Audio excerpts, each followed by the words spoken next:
A outra questão que nós discutimos bastante é a questão da compensação da reserva legal no bioma.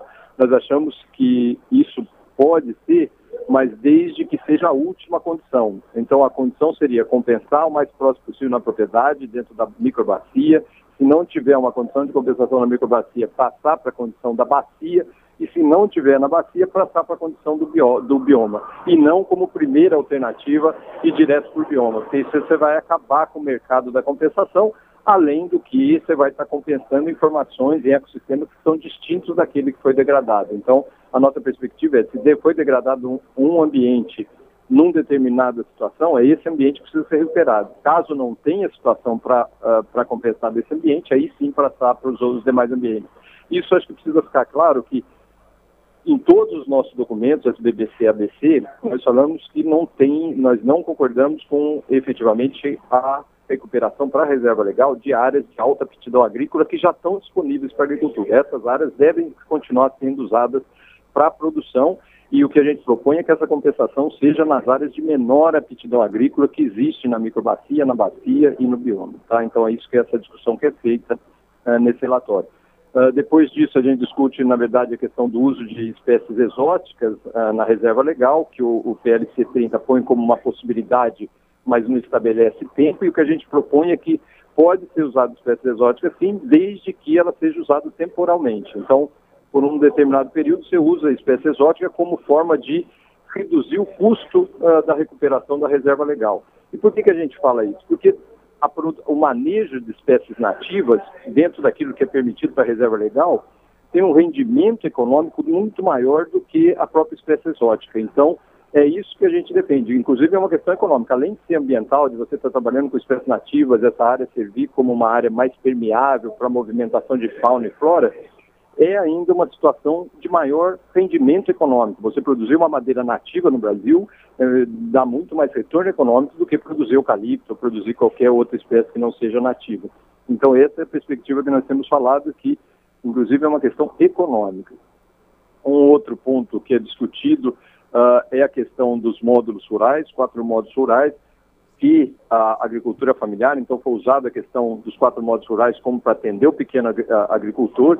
Isso não é verdade. Todos os dados científicos mostram que 4 módulos rurais não atendem só os pequenos agricultores, e mais que isso, nem os pequenos agricultores são atendidos nisso.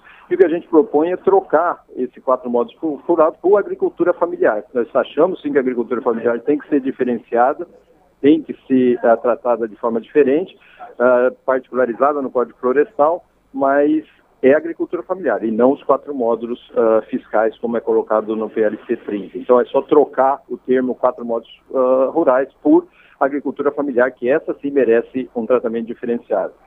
Ainda nesse sentido de tratamento diferenciado, nós discutimos que todas aquelas culturas que têm sido usadas para aprovação do PLC 30, como café na encosta, frutas temperadas na encosta, arroz na várzea no Rio Grande do Sul, pecuária no Pantanal, agricultura de vazante na Amazônia e no Nordeste, essas também devem ter um tratamento diferenciado, porque são culturas que são específicas desse ambiente, devem continuar sendo aplicadas nesse ambiente, ou seja, nós não estamos propondo que essas culturas saiam desse ambiente, só estamos propondo que seja aplicada uma tecnificação que consiga reduzir o impacto ambiental delas, mas que elas continuem sendo usadas nesses ambientes. Mas isso representa 7, 8% da agricultura brasileira. E nós não podemos mudar os 98% por causa desses 8% dessas culturas que merecem um tratamento diferenciado também no Código Florestal. E, por fim, o que a gente discute nesse documento é exatamente esses serviços ambientais da mata, dessas formações, tanto da mata ciliar como da reserva legal, a importância desses serviços ambientais que eles prestam e, logicamente, a importância de se definir o pagamento por esses serviços ambientais. Então, um agricultor que conservou sua floresta, é uma floresta com alta diversidade, e essa floresta tem uma importância na paisagem grande para a conservação da alta diversidade, ele deve receber por isso, deve receber um pagamento de serviço ambiental, porque ele está conservando uma área de alta diversidade. Então, isso que a gente propõe nesse documento, a questão do pagamento de serviços ambientais como produtor de água, conservador da biodiversidade, etc. E o último item que é tocado é o item de custo da restauração, que isso tem sido muito vinculado na mídia ultimamente, que Se for restaurar todas as áreas de preservação permanente à reserva legal, isso custaria 2 ou 3 PIBs brasileiros. Isso é uma grande falácia, isso é uma grande mentira, que está sendo usado exatamente para reforçar o PLC 30, mas é uma grande mentira, isso não tem sustentação técnica. 80% das áreas do Brasil degradadas, que precisam de restauração, tanto para a APP como para a reserva legal, vão ser restauradas dentro do sistema que nós chamamos de restauração passiva, que na verdade significa o isolamento dessas áreas dos fatores de perturbação oriundos da agricultura. Então é efetivamente isolar essas áreas de perturbação vinda do homem e conduzir essa regeneração natural. Isso tem um custo muito baixo e que, logicamente, não representa esse custo que tem sido falado. Só 20% das áreas de recuperação que precisam de plantio total e essas que têm um custo mais elevado de 5 a 6 mil dólares por hectare. Então é isso que é tratado no relatório. Sensacional que todos esses pontos que você levantou, Ricardo, porque são coisas que a gente está debatendo. Alto, por favor. Sensacional esses pontos que você levantou do relatório, porque é um pouco do que a gente está debatendo. Por isso, o Márcio aqui do Greenpeace quer fazer umas perguntas para você. Vou passar aqui para ele. Tá bom. Oi, Ricardo, boa tarde. Boa tarde. A gente estava exatamente debatendo tudo isso, né? Quer dizer, essa invenção de 4 módulos, da data de 2008, os impactos de você desmatar mais floresta, quais são os impactos disso para a própria agricultura, né? A gente costuma dizer que floresta é a democracia do acesso a recurso natural, principalmente a água, né? E o desmatamento ele vai te provocar aí situações, inclusive, em que você vai dificultar o acesso, e isso tem um impacto muito grande na pequena propriedade, principalmente. Mas eu queria te fazer uma pergunta, que é uma pergunta um pouco menos técnica e mais de processo do que está acontecendo. E antes da pergunta, fazer só um contexto para você. Vendo um pouco esse debate todo... Fala um pouco mais alto, por favor. Tá, vendo esse debate todo, às vezes eu tenho a impressão que o setor agrário, agrícola do país precisava um pouco batalhar mais para que o Brasil tenha uma política agrícola mais efetiva, né? Em vez de ficar desconsiderando a legislação ambiental que cuida de um grande parceiro seu, né? Ficam tentando remendar o mau uso aí, o má uso da tecnologia, a má transferência de recursos, né? O má aproveitamento de solo para você desfazer uma legislação ambiental que só vai te levar num sentido, que é caminhar para trás.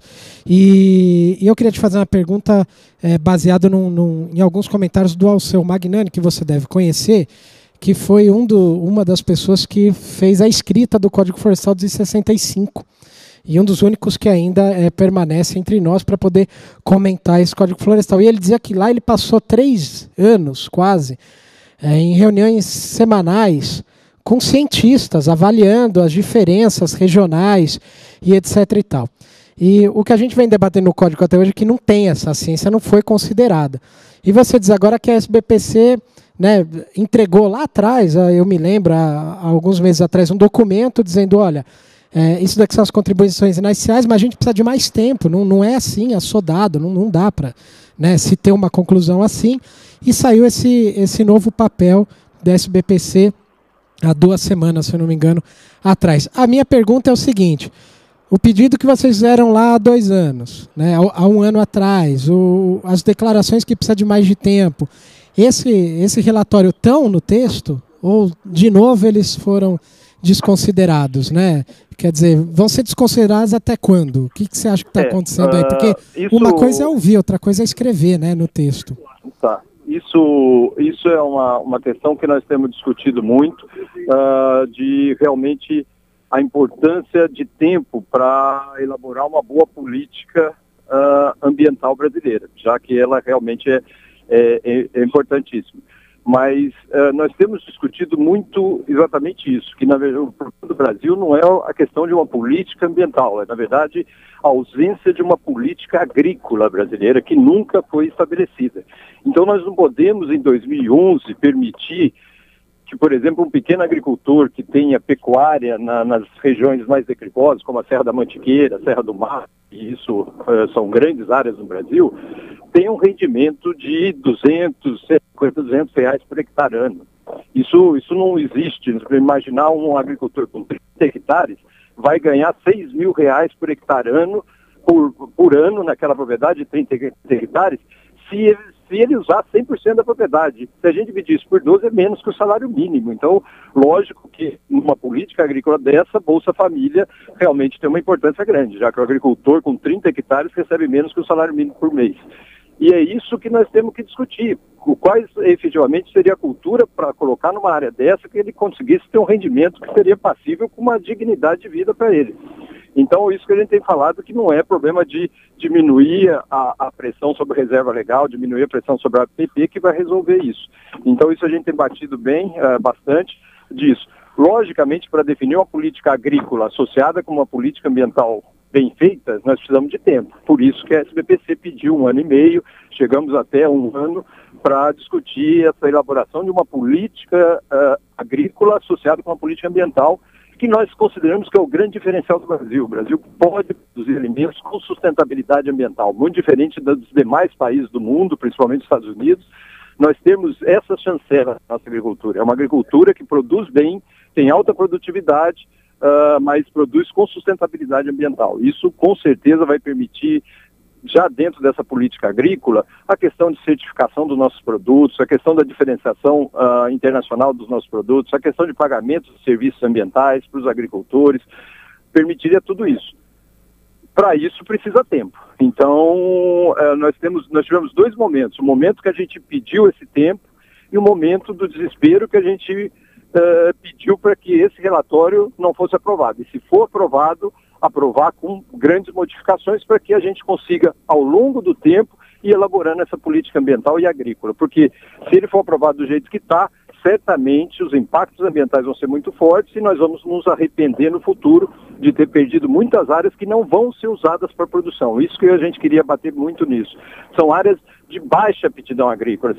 Nós estamos liberando áreas de baixa aptidão agrícola e estamos continuando com essa produtividade baixa, com o agricultor ganhando menos que R$200 por hectare ano na maioria dessas áreas. Então, isso que a gente tem falado, isso não vai resolver o problema da política agrícola e com certeza vai piorar muito a questão ambiental no Brasil. Poxa, muito obrigada, Ricardo, pela sua participação. Quer perguntar alguma coisa para ele, Raul? Então eu vou agradecer. Eu queria só te perguntar uma coisa. Esse relatório que a SBPC escreveu, enfim, entregou para a comissão, dá para qualquer pessoa ter acesso? Alguém que está acompanhando aqui a nossa transmissão no Floresta Faz a Diferença tem possibilidade de lê-lo em algum lugar? Tem sim, ele tem um sumário executivo com os pontos diretamente apontados, esses 10 que eu falei, e em anexo tem cada um desses pontos com todo o detalhamento científico do porquê que ele está sendo apontado com essas modificações. Então é o nosso papel de efetivamente sustentarmos cientificamente essas mudanças. Isso está disponível no site da SBPC e pode ser acessado por qualquer um. Acabei de saber aqui que também está disponível no nosso site. Muito obrigado então, Ricardo, pela sua participação, que a gente vai seguir aqui na discussão. Muito obrigado para vocês e um bom dia, e espero que a gente tenha um final de dia alegre com uma boa votação desse relatório do senador Luiz Henrique. Também estamos aqui na torcida. Obrigado, um abraço.